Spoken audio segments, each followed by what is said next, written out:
رومیلا کے اوپر سے سفید چادر ہٹ گئی اور وہ کسی مشین کی طرح اٹھ کر بیٹھ گئی۔ ملی وہی تھی، شاید وہی تھی، اسی روبوٹ کی طرح اکڑ کر بیٹھی فرحات کو اپنے سرد آنکھوں سے گھور رہی تھی۔ کئی مہینوں سے اس لمحے کا شدید انتظار میں مبتلا فرحات کی آنکھیں، آنسوؤں سے بھری ہوئی آنکھیں حیرت سے پھیل گئیں۔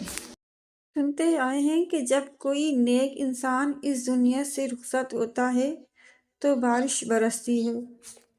نہ جانے کتنی سچائی ہے اس کہاوت میں۔ روح تو رخصت ہوئی تھی آج کسی کی، اور بارش بھی برس رہی تھی۔ برس کہاں رہی تھی، ڈرا رہی تھی، اتنی تیز کہ ڈر لگ رہا تھا طوفان آنے والا ہے، بلکہ آ چکا ہے۔ گہرا اندھیرا ہر طرف چھایا ہوا تھا۔ لوگ سر شام سے ہی گھروں میں بند ہو چکے تھے۔ سڑکیں بالکل سنسان پڑی تھیں۔ بار بار کڑکتی چمکتی بجلی سے اندھیرا اچانک چند لمحوں کو دور ہوتا تو راستہ صاف نظر آنے لگتا تھا۔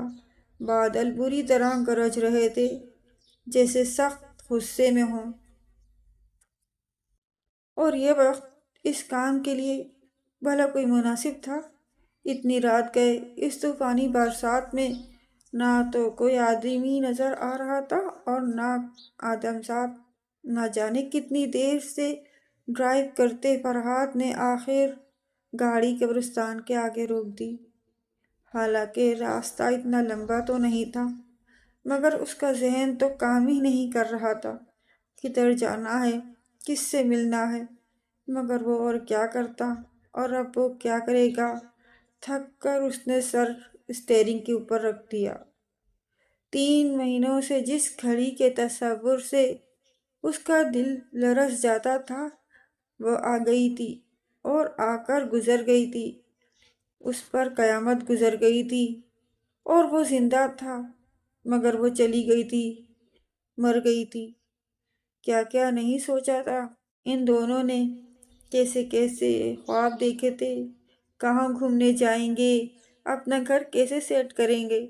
سارے خواب کب پورے ہوتے ہیں، لیکن اتنی بھیانک تعبیر بھی تو نہیں ہوتی نا کسی کے خوابوں کی۔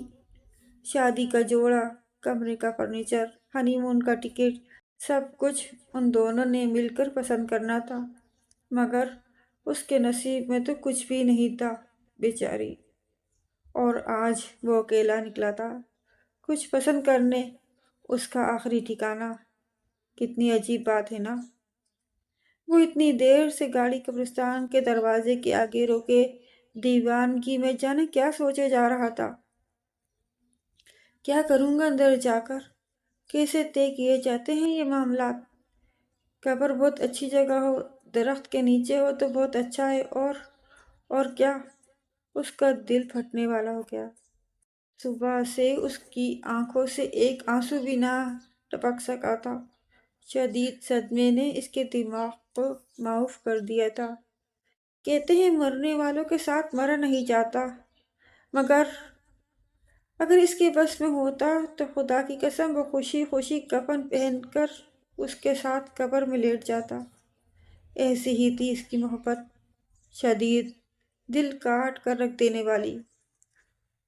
اب کیسے جیے گا وہ، اور جی کر کرے گا بھی کیا؟ قبرستان کا دروازہ کھلا ہوا تھا، اندر گپ اندھیرا تھا۔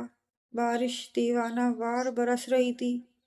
بجلی چمکنے سے اندر کا منظر تھوڑی دیر کے لیے واضح ہو جاتا تھا۔ اتنا دل دلا دینے کا منظر کہ اگر کوئی چند لمحوں کو غور سے دیکھ لے تو لرز کر گناہوں سے توبہ کر لے، مگر کب کرتا ہے کوئی سچی توبہ؟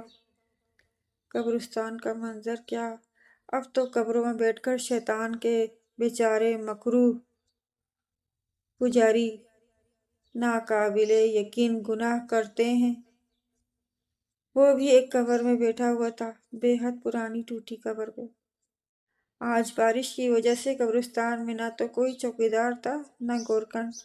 اس کو یہ موقع بڑے انتظار کے بعد نصیب ہوا تھا۔ آج بڑا بہترین دن بلکہ رات تھی۔ کئی مہینوں کے کشٹ اٹھا کر کیے جانے والے عمل کے بعد آج منزل قریب آتی نظر آ رہی تھی۔ وہ کوئی نئی تھوڑی تھا، برسوں سے اس شیطانی راہ کا مسافر تھا۔ اس کے علم نے اسے بتا دیا تھا کہ باہر گاڑی میں بیٹھا شخص کس تکلیف سے گزر رہا ہے، اتنی اذیت سے کہ وہ اپنے من کی مراد پانے کے لیے کوئی بھی قیمت دے سکتا ہے، بڑی سے بڑی قیمت۔ پوچھا تھا چارہ گر نے کہ عمر مرض ہے کیا؟ تیماردار بولے کہ بچپن سے عشق ہے۔ قسم سے فرحاد کو بھی بچپن سے عشق تھا، شدید عشق۔ رومیلا اس کی پھوپھو کی بیٹی تھی، اکلوتی بیٹی۔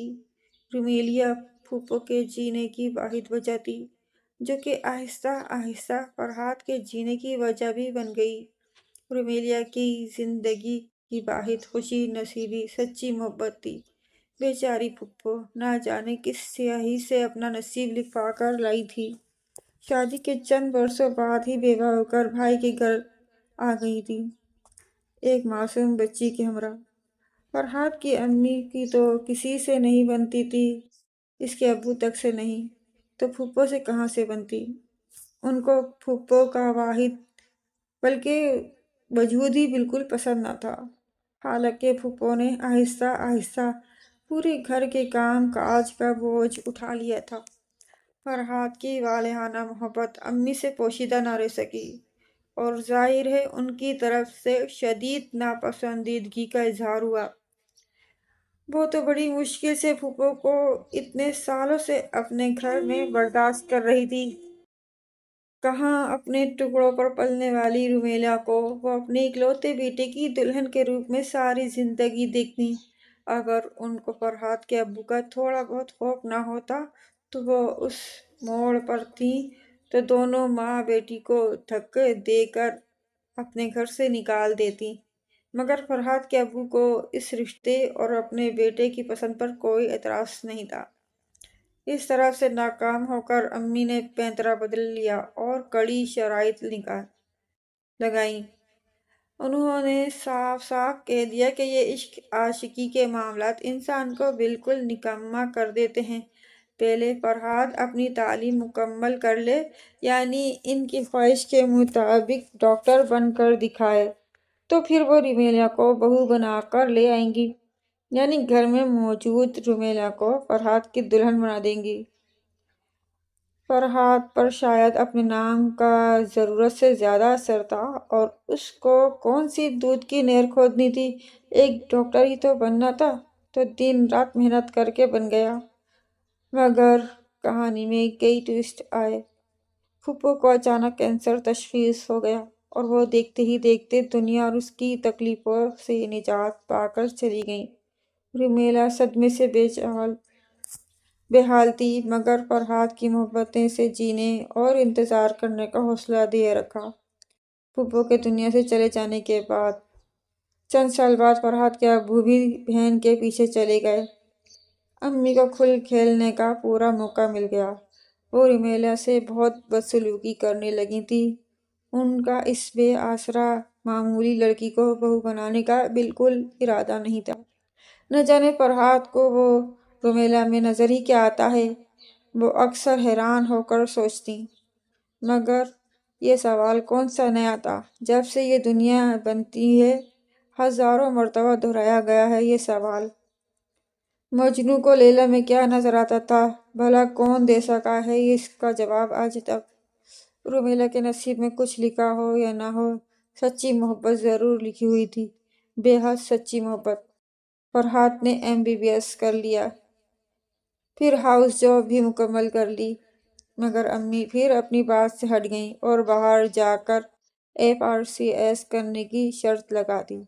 مگر اب فرحاد نے ضد پکڑ لی، اس کو شادی کی اتنی جلدی ہو یا نہ ہو، مگر اب اس سے امی اور نمرا باجی کا رومیلا سے دن بدن برا ہوتا سلوک برداشت نہیں ہو رہا تھا۔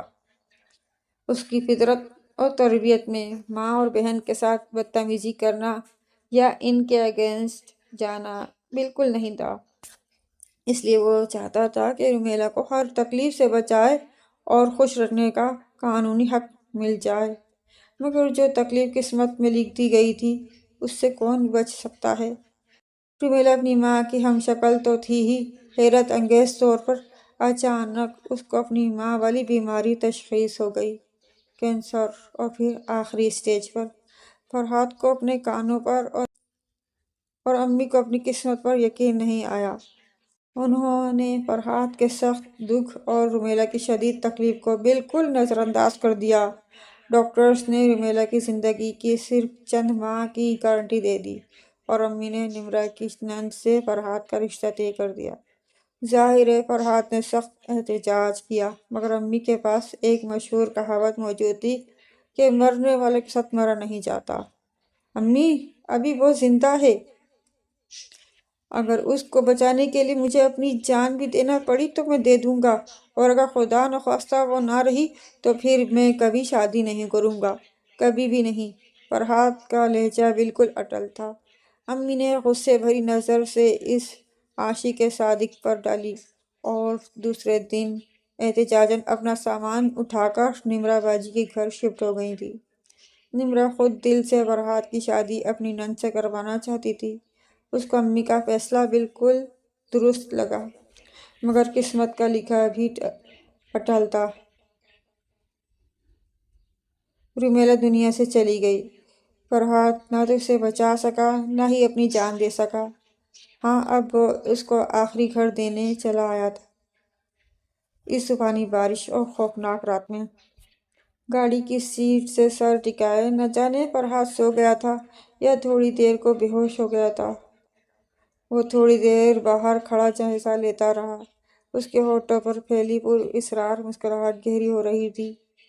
وہ کسی ایسے شکاری کی طرح فرحات کا جائزہ لے رہا تھا جس کو پکا یقین ہو کہ نشانہ خطا نہیں ہو سکتا۔ اس نے آہستہ سے شیشے پر دستک دی۔ فرحات چونک کر اٹھ گیا۔ کیا بات ہے، کون ہو تم؟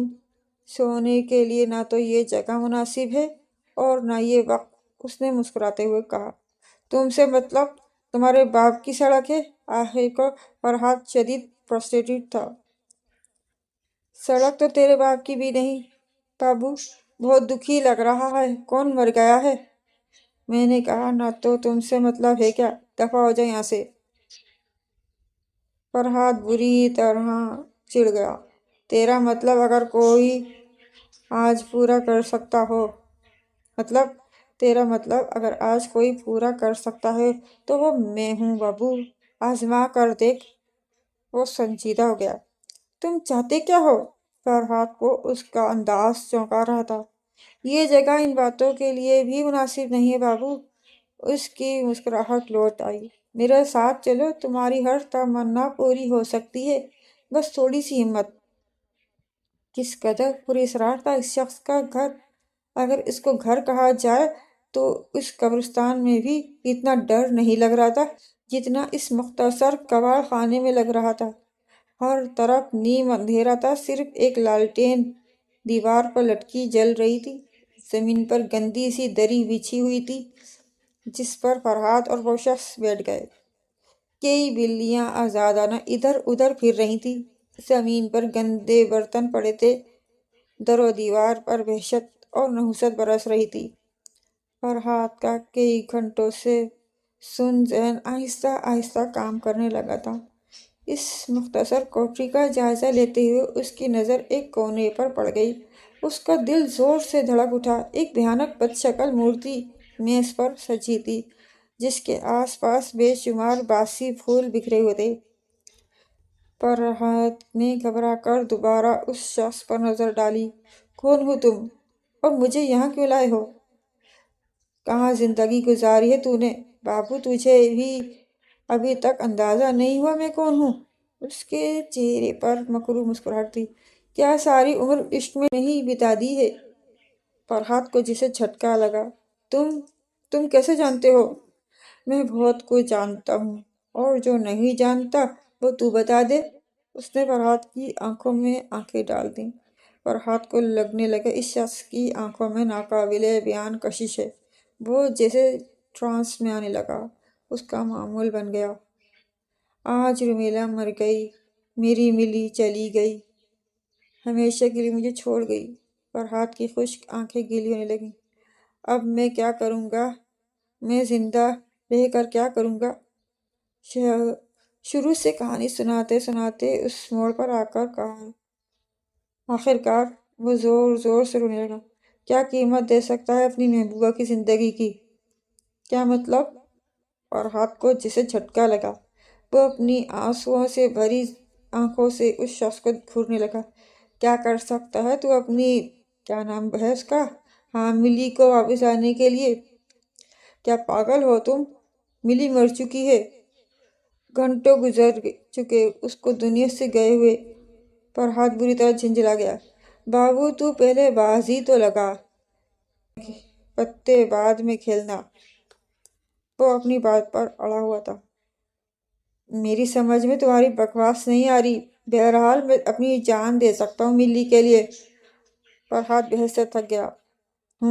تیری ملی تجھے واپس مل سکتی ہے، وہ دوبارہ جی اٹھے گی، مگر تجھے جان دینی نہیں ہے، جان لینی ہے۔ بول منظور؟ بادل بہت زور سے گرجے، بہت تیز دھماکہ ہوا، شاید کہیں بجلی گر گئی تھی۔ دیوار پر لگے وال کلاک نے 2 بجائے۔ فرحات نے اپنے سامنے رکھی فائل بند کر دی۔ کتنی ہی دیر سے وہ بلا وجہ صفحے الٹ رہا تھا۔ وہ اپنے کمرے سے نکل آیا۔ 12 بجے۔ وزٹنگ آورز ختم ہو چکے تھے۔ اس وقت ہاسپٹل میں حسب معمول خاموشی تھی، بالکل خاموشی۔ تمام مریض اپنے اپنے بیڈز پر سو رہے تھے۔ ڈیوٹی پر موجود نرسیں اس وقت اسٹاف روم میں موجود تھیں۔ رات کے وقت ان کو ہر 2 گھنٹے کے بعد پورے ہسپتال کا راؤنڈ لینا ہوتا تھا۔ فرحات دبے پاؤں چلتا ہوا سیڑھیاں اتر کر نیچے چلا آیا جہاں ہاسپٹل کا مورگ سرد خانہ تھا۔ اس نے آڑ میں ہو کر نظر ڈالی۔ گارڈ کی کرسی خالی پڑی تھی۔ اس نے سکون کا سانس لیا۔ اس وقت گارڈ چھپ کر کمرے میں جا کر سو جاتا تھا۔ بھلا لاشوں نے بھاگ کر کہاں جانا تھا؟ فرحات تیزی سے مورگ کے اندر آ گیا۔ چند بدقسمت لاوارث لاشیں بیڈز پر موجود تھیں۔ ان سے نظریں چراتا وہ سب سے کونے کے بیڈ تک پہنچ گیا۔ آہستہ سے اس نے لاش کے چہرے سے سفید چادر ہٹا دی۔ رومیلا! اس کے ہونٹ کپ کپ آ گئے۔ ملی میری جان، میں تمہیں واپس لاؤں گا، ہر قیمت پر لاؤں گا۔ کسی زندگی کی کیا قیمت ہو سکتی ہے؟ اپنی محبت کو حاصل کرنے کے لیے دام لگانا کوئی نئی بات نہیں، ہمیشہ سے ہوتا آیا ہے۔ زن اور زمین خاک و خون مانگتے رہے ہیں۔ حسین چہروں نے بارہا ہزاروں جانوں کا نذرانہ وصول کیا ہے، مگر اس کہانی میں سودا بہت ہی انوکھا تھا۔ چہرہ بے شک حسین تھا، مگر دنیا سے رخصت ہو چکا تھا، اور اس کو واپس بلانے کے لیے 3 زندگیوں کو دنیا کے پار بھیجنا تھا۔ محبت مگر مردہ، اور واپسی کی قیمت 3 زندگیاں۔ فرحات بستر پر لیٹا چھت کو گھور رہا تھا۔ اس کے کانوں میں ایک آواز گونج رہی تھی، اگر تجھے اپنی ملی واپس چاہیے، جیتی جاگتی ہنستی مسکراتی، تو تجھے 3 انسانوں کو موت کے گھاٹ اتارنا پڑے گا۔ 3 انسانوں کا قتل ہے تیری محبت کی قیمت۔ جیسے جیسے ان لوگوں کی جان نکلتی جائے گی، رومیلا کی روح واپس پلٹتی جائے گی، اور جیسے ہی تو آخری انسان کا خون کر دے گا، تیری محبوبہ اٹھ کر بیٹھ جائے گی۔ مجھے منظور ہے، فرحات کے منہ سے نکلا۔ پھر اس رات فرحات نے ملی کے لیے قبر نہیں خریدی، بلکہ اس کو اپنے اسپتال کے سرد خانے میں منتقل کر دیا۔ ڈاکٹر ہونے کی وجہ سے یہ مراحل طے کرنا اس کے لیے بالکل آسان تھا، مگر اب آگے کے مراحل اتنے آسان نہیں تھے، بہت مشکل، بہت پیچیدہ۔ مگر عشق نے کبھی ہار مانی ہے؟ اماوس کی رات پلٹ کر آ گئی تھی، ایک جانا پہچانا خوف، جیسے اسکول کا پہلا دن، نوکری کے لیے پہلا انٹرویو، اور آج پہلا قتل۔ اپنا پہلا شکار فرحات نے بہت دنوں سے نظر میں رکھا ہوا تھا۔ سرکاری ہسپتال ہونے کی وجہ سے بہت سے لاوارث مریض بھی یہاں زیر علاج تھے۔ ان میں سے ایک خاتون نسیمہ بیگم کی حالت بہت بگڑ چکی تھی۔ وہ کافی دنوں سے ہسپتال میں تھی، اور ان سے کبھی کوئی ملنے نہیں آتا تھا۔ فرحات کو بے چینی سے مقررہ تاریخ کا انتظار تھا، یعنی چاند کی آخری تاریخ کا۔ جیسے ہی گھڑی نے 2 بجائے، فرحات اٹھ کھڑا ہوا۔ اس نے اپنے کوٹ کی جیب سے انجیکشن نکال لیا۔ اس کے سرد چہرے پر بلب کی روشنی سیدھی پڑ رہی تھی۔ اس نے سرنج میں انجیکشن کو بھر لیا۔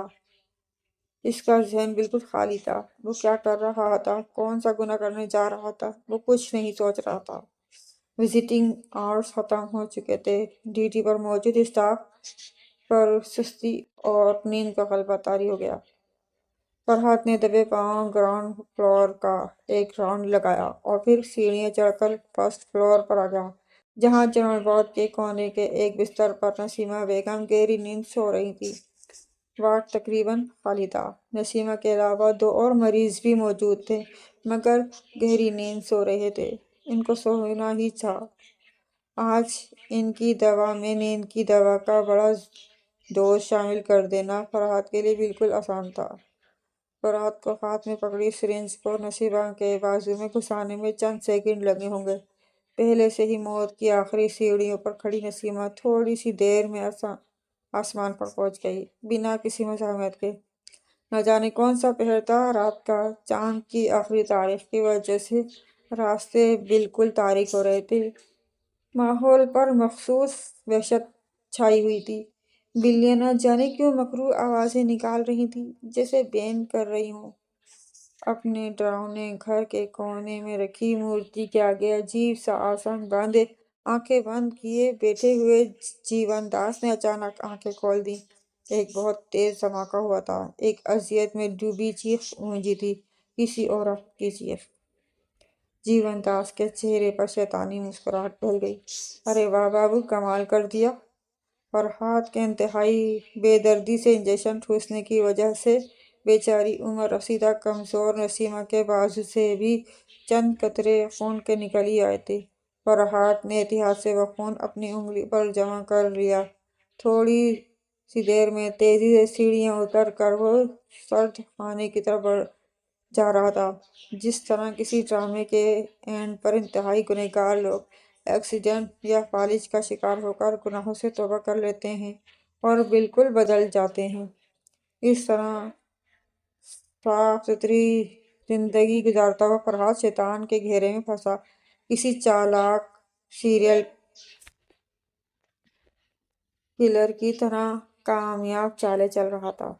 سرد خانے کے آگے رکھی گارڈ کی کرسی حسب معمول خالی پڑی تھی۔ جمیلہ کی لاش کے پاس پہنچ کر فرحت نے اس کے چہرے سے سفید چادر ہٹا دی اور انگلی پر لگے خون سے اس کے سرد ماتھے پر تلک لگا دیا۔ انور صاحب کی عمر تو اتنی نہیں ہوگی، مگر بیچارے بہت کمزور تھے۔ ٹائیفائڈ بگڑ جانے کی وجہ سے ہاسپٹل میں ایڈمٹ کرنا پڑا تھا۔ ان کی بیگم وفات پا چکی تھیں۔ دو کم عمر معصوم سی بیٹیاں دن بھر ان کے ساتھ رہتی تھیں، مگر رات کو وہ زبردستی ان کو گھر بھیج دیتے تھے۔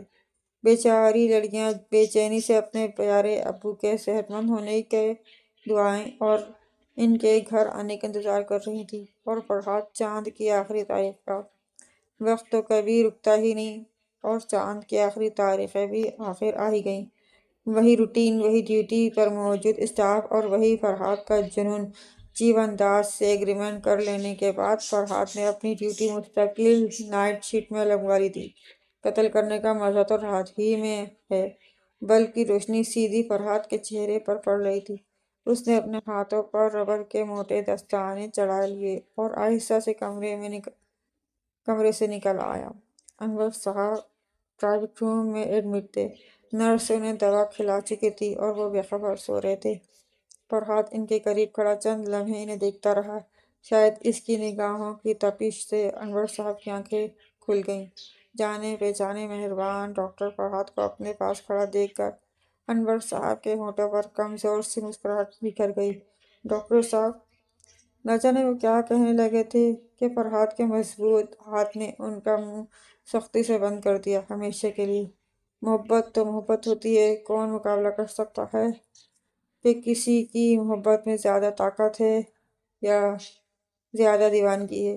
کیا انور صاحب کی معصوم بچیوں کو اپنے باپ سے محبت نہیں تھی، جن کے سوا پوری دنیا میں ان کا اور ان کے کوئی سہارا نہیں تھا؟ نسیمہ بیگم کا دنیا میں کوئی نہیں تھا، مگر خدا تو تھا، اور خدا تو 70 ماؤں سے زیادہ محبت کرتا ہے۔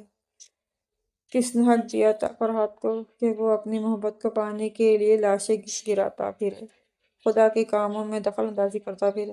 اور کون کر سکتا ہے خدا کے کاموں میں دخل اندازی؟ کون کھڑا ہونے کی تاب لا سکتا ہے اس کے فیصلوں کے سامنے؟ نہیں، کوئی نہیں۔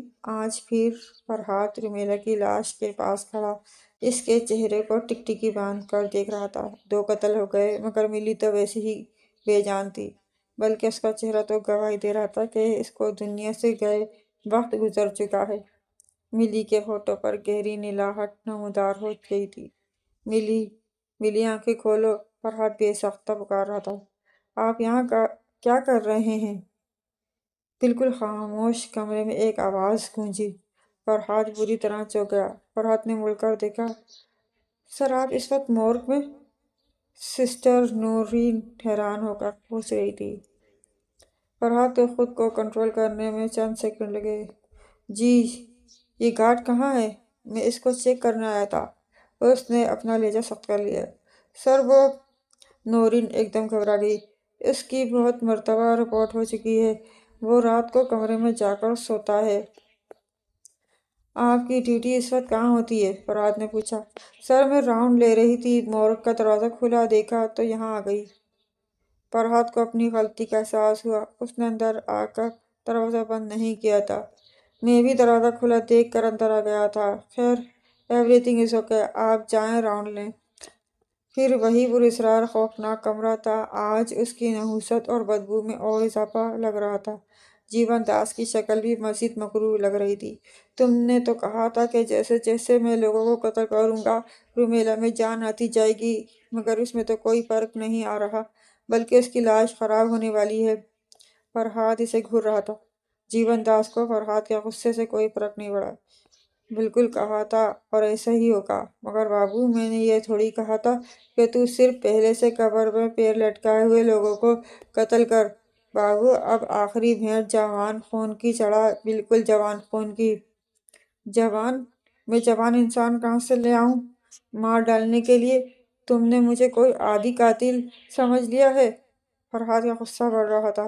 بابو، یہ تو تجھے سودا طے کرنے سے پہلے سوچنا چاہیے تھا۔ اس وقت تو پوری دنیا کو ہلانے کے لیے تیار تھا۔ کیا 2 مہینوں میں محبت کا بھوت اتر گیا ہے؟ جیون داس خود بھی کسی بھوت سے کم نہیں لگ رہا تھا۔ بکواس مت کرو! طعنہ فرحات کی برداشت سے زیادہ تھا۔ تو سمجھ کیا رہا ہے مجھے بابو؟ میں خود کم کشٹ اٹھا رہا ہوں۔ اس وقت سے ایک رات بھی آنکھ نہیں لگی ہے میری، سخت دشوار عمل کر رہا ہوں دیوی کے آگے۔ اب اگر تو نے ذرا بھی چوک کی، معمولی غلطی بھی ہوئی تو سارا کھیل الٹ جائے گا، قیامت آ جائے گی۔ جیون داس کے خون کی طرح سرخ آنکھیں گواہی دے رہی تھیں کہ وہ جھوٹ نہیں بول رہا، جانے کب سے مسلسل جاگ رہا ہے۔ ٹھیک ہے، لیکن اگر تیسرے قتل کے بعد بھی رومیلا زندہ نہ ہوئی تو میں ایک چوتھا قتل بھی کروں گا، اور وہ قتل تمہارا ہوگا۔ ہاں ہاں، جیون داس کا کہا بالکل نیچرل تھا۔ جیون داس ابھی بھی ہنس رہا تھا، مگر وجہ کچھ اور تھی۔ بابو، رومیلا جاگے گی، ضرور جاگے گی۔ تو آخری قتل تو کر کسی جوان انسان کا۔ میری دیوی کو جوان خون کی بھیڑ چاہیے، گرم خون کی۔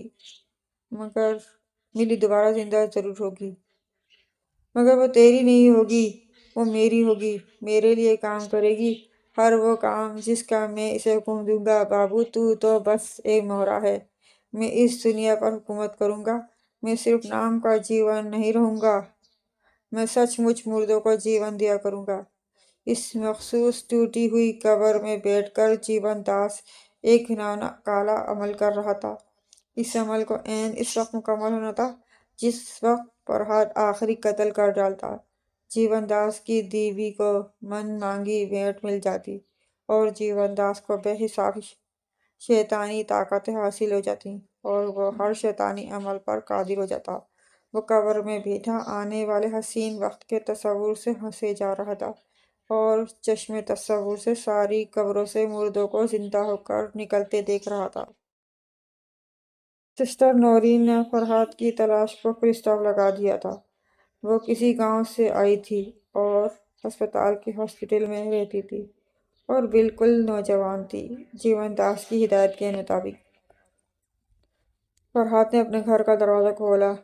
نورین جھجکتی ہوئی اندر آ گئی۔ سانولی سلونی کموری کی خوبصورتی لیے نورین اس وقت بڑی پیاری لگ رہی تھی۔ فرحات نے سر سے پیر تک اس کا جائزہ لیا۔ نورین نے اس کے جائزے کا کچھ اور مطلب سمجھ لیا اور شرما گئی۔ ویسے اگر سوچا جائے تو کچھ مسئلہ ہی نہ ہو، کبھی نہ ہو۔ رومیلا بھی ایک لڑکی تھی اور نورین بھی۔ رومیلا کب کی مر چکی تھی اور نورین سانس لیتی فرحات کے سامنے تھی۔ کسی قتل کی ضرورت ہی نہیں تھی۔ نورین دل و جان سے فرحات کی جیون ساتھی بن کر اس کے ساتھ جیون بلکہ 7 جنم بتانے کو تیار تھی۔ فرحات کو اشارے کی ضرورت بھی نہ پڑتی اور نورین اس خوبصورت ڈاکٹر کی تمام عمر سیوا کرتی رہتی۔ مگر ہر کوئی تو نہیں اور صحیح کی کہاوت پر عمل تھوڑی کرتا ہے، کم از کم فرحات تو ہرگز نہیں۔ نہ جانے کتنے خواب سجا لیے تھے نورین نے اپنی آنکھوں میں، کل رات سے لے کر اس وقت تک، جب فرحات نے اپنی پسندیدگی کا اظہار کرتے ہوئے اسے اپنے گھر آنے کی دعوت دی تھی تاکہ باقی معاملات طے کیے جا سکیں۔ آخر ایسی باتیں ہاسپٹل میں تھوڑی کی جا سکتی تھیں، اور ملاقات کو انتہائی خفیہ رکھنے کی تاکید کی تھی۔ کسی کو کانوں کان علم نہ ہو۔ 24 گھنٹوں میں کیا کیا نہیں سوچ لیا تھا بیچاری نے۔ منگنی کی انگوٹھی کا ڈیزائن، شادی کے جوڑے کا رنگ اور شاید اپنے ہونے والے بچوں کے نام۔ اسے تو اپنی خوش قسمتی پر یقین ہی نہیں آ رہا تھا، مگر اس غلط فہمی سے بھی ایک بہت بڑا شوق اسے آج لگنا تھا۔ فرحات اسے ڈرائنگ روم میں بٹھا کر چائے بنانے چلا گیا۔ نورین نے تھوڑی دیر تو انتظار کیا، پھر کچھ رومانٹک ہو کر اس نے فرحات کے ساتھ مل کر چائے بنانے کا ارادہ کر لیا۔ جس طرح ہینڈسم ڈریکولا کی خوبصورت مسکراہٹ کے ساتھ اچانک نوکیلے لمبے دانت نمودار ہو جاتے ہیں۔ سرنج میں انجیکشن بھرتا فرحات اتنا ہی اجنبی اور ڈراؤنا لگ رہا تھا۔ زہر کا انجیکشن پہچاننے میں نورین کو بالکل دیر نہیں لگی۔ آخر وہ نرس تھی۔ نسیمہ اور انور جیسے ادھیڑ عمر کمزور سوئے ہوئے لوگوں کو مارنا بالکل مختلف اور آسان تھا، مگر نورین نے اسے ٹھیک ٹھاک ٹف ٹائم دیا۔ کتنی ہی دیر وہ دونوں آگے پیچھے بھاگتے ہوئے چوہے بلی کا کھیل کھیلتے رہے۔ آخر نورین بیچاری ٹھوکر کھا کر گر گئی۔ فرحات بری طرح ہانپ رہا تھا۔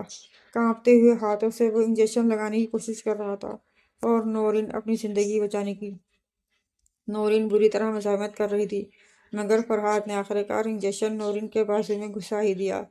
مگر فرحات بیچارہ کوئی قتل ایکسپرٹ تھوڑی تھا، وہ بری طرح گھبرایا ہوا تھا اور قدرت کو کچھ اور ہی منظور تھا۔ آج پھر طوفانی بارش برس رہی تھی۔ فرحات نے نورین کو بڑی مشکل سے گھسیٹ کر گاڑی میں ڈالا اور ڈرائیونگ سیٹ پر آ کر بیٹھ گیا۔ مسلسل ٹینشن سے فرحات کی حالت تباہ ہو رہی تھی۔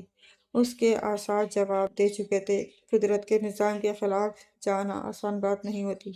راستے میں پہلے سے سوچے ہوئے ایک ویران جگہ پر پڑے کچرے کے ڈھیر پر اس نے نورین کو دھکیل دیا اور دوبارہ گاڑی میں آ کر بیٹھ گیا۔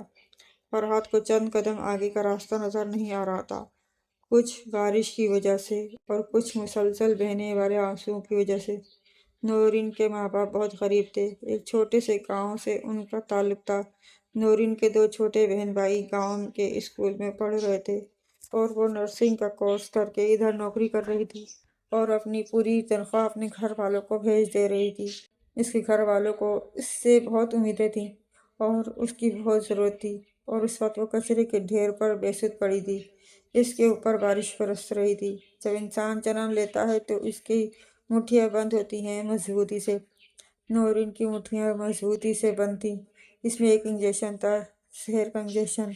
فرحات گھبراہٹ اور نورین کی شدید مزاحمت کی وجہ سے سرنج میں پورا انجیکشن نہیں بھر سکا تھا۔ نورین نے اس سے پہلے ہی انجیکشن چھین لیا تھا۔ جتنا زہر اس کے جسم میں گیا تھا وہ کسی انسان کو مارنے کے لیے ناکافی تھا۔ جیون داس کے جیون میں آج کی رات بہت اہم تھی، بہت زیادہ اہم۔ آج فرحات کو آخری قتل کرنا تھا اور جیون کو دیوی کے آگے آخری بھیٹ چڑھانی تھی، اور پھر اس کو لازوال شیطانی طاقت حاصل ہو جاتی وہ دیوی کی خوفناک مورتی کے آگے اس آسن مارے آنکھیں بند کیے بیٹھا تھا۔ کمرے میں نیم اندھیرا تھا۔ جیون کے آس پاس انسانی ہڈیاں بکھری ہوئی تھیں جو وہ اپنی پرانی لاوارث قبروں سے جمع کرتا تھا۔ آج دیوی کی مورتی کے ساتھ ایک انسانی کھوپڑی بھی سجائی گئی تھی۔ جیون اپنی شیطانی پوجا میں پوری طرح کھویا ہوا تھا۔ کہیں کوئی کوتاہی نہ ہو جائے، عمل ادھورا نہ رہ جائے۔ مگر یہ کیا ہوا؟ بادل بہت زور سے گرجے تھے۔ ایک زوردار کان پھاڑ دینے والا دھماکہ ہوا۔ جیون نے گھبرا کر آنکھیں کھول دیں۔ اچانک کہیں شنکھ بجنے لگے۔ مکروہ آواز میں ڈھول پیٹا جانے لگا۔ کہیں سے شہنائی کی انتہائی منحوس آواز بین کرنے لگی۔ جیون ساری سچویشن سمجھ چکا تھا۔